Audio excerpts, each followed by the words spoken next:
Salut petite bande de scrolls, je vous souhaite une très belle année 2021, bien meilleure que 2020, et je reviens avec un nouveau projet qui s'appelle 5 minutes rétro, qui viendra parler de comics rétro comme son nom l'indique, que ce soit de la VF ou de la VO. L'important est de vous présenter certains comics rétro que j'ai pu chiner ici et là, et surtout rendre hommage à Michel, qui m'a donné une partie de sa collection, et où j'ai découvert quelques pépites que j'aimerais vous faire découvrir, ou que vous connaissez peut-être déjà. Donc, l'intérêt, c'est que à partir du générique, j'ai 5 minutes pour vous présenter ce comics, et vous faire aimer surtout ce comics. Donc on va commencer dès maintenant.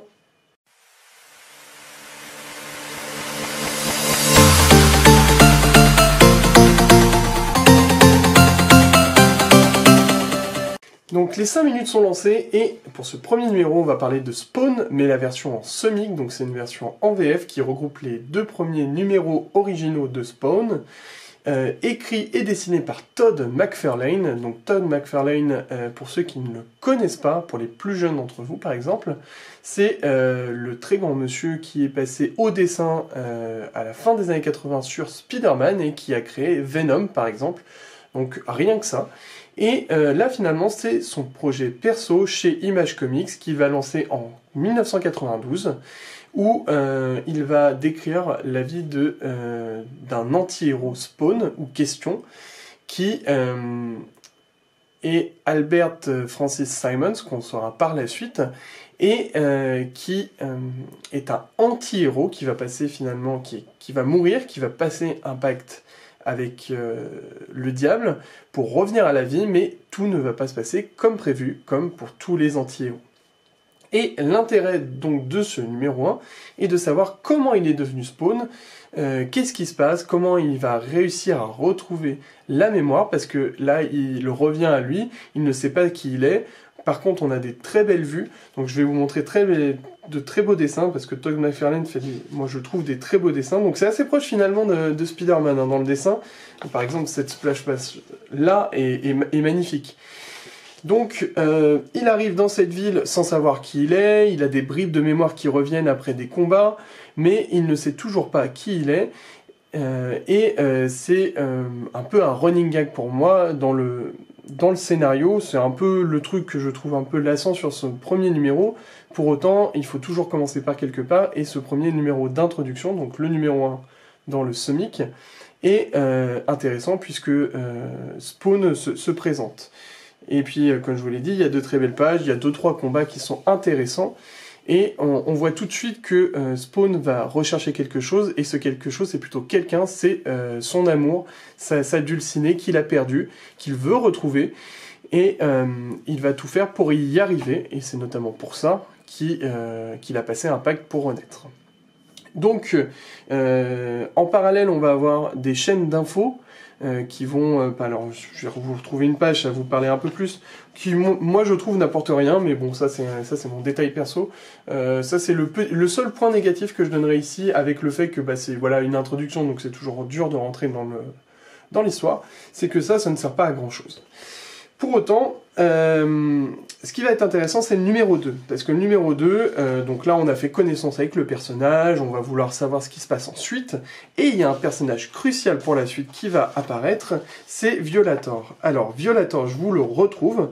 Donc, Violator, il a vraiment une tête de Violator, c'est-à-dire qu'il est très très moche, et il a un humour assez caustique qui me plaît beaucoup.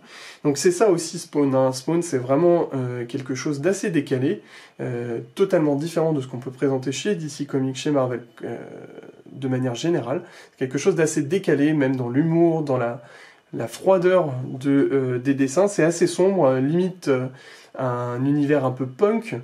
Donc c'est ce qui est plaisant au fait aussi dans ce numéro-là. Pourtant ce n'est pas forcément mon univers, mais je trouve que c'est fait avec brio. Une des images par exemple que je voulais vous présenter, c'est qu'il reste encore le poster dans le semic qui est magnifique, que je ne vais pas retirer parce que j'ai pas envie de désacraliser ce premier numéro.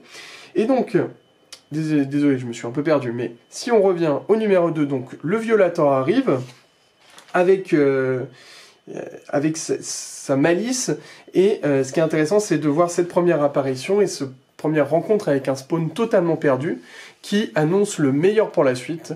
Donc ce premier numéro, bien évidemment, comme je vous l'ai dit, ce sont 2 premiers numéros d'introduction qui nous permettent de comprendre un peu plus l'univers de Spawn, quel va être le héros, et finalement il n'y a pas tellement de combats, donc ça je vais pas vous vendre du rêve là-dessus, c'est vrai que c'est un numéro assez plan, mais qui a pour but d'introduire toutes les choses, et ne serait-ce que pour le personnage du Violator, et pour ce côté un peu badass de Spawn, et pour le côté, donc comme je vous disais, du Violator qui est totalement improbable, ça donne envie de lire la suite, et finalement, c'est là où je voulais en venir, c'est est-ce que, après ces 2 premiers numéros, est-ce que j'ai envie de lire la suite, est-ce que j'aurais envie de vous présenter la suite, et pour arriver à la fin des 5 minutes, oui, j'ai envie de lire la suite, donc ce numéro de Spawn, c'est vraiment bien, et je vous conseille d'aller le lire. Et voilà, les 5 minutes sont écoulées, c'est un exercice pas facile, mais j'ai pris beaucoup de plaisir à vous présenter ce comics, et j'en ai pas mal à vous présenter encore, donc j'espère que cette vidéo vous a plu. Si c'est le cas, n'hésitez pas à mettre un like, abonnez-vous, mettez la cloche, mais faites ce que vous voulez. Si ça vous a plu, vous pouvez me suivre également sur la page Instagram, et je reviens très vite avec de nouvelles vidéos, et notamment Project X, le projet sur X-Men qui revient à la fin du mois. Et d'ici là, portez-vous bien et à bientôt. Salut!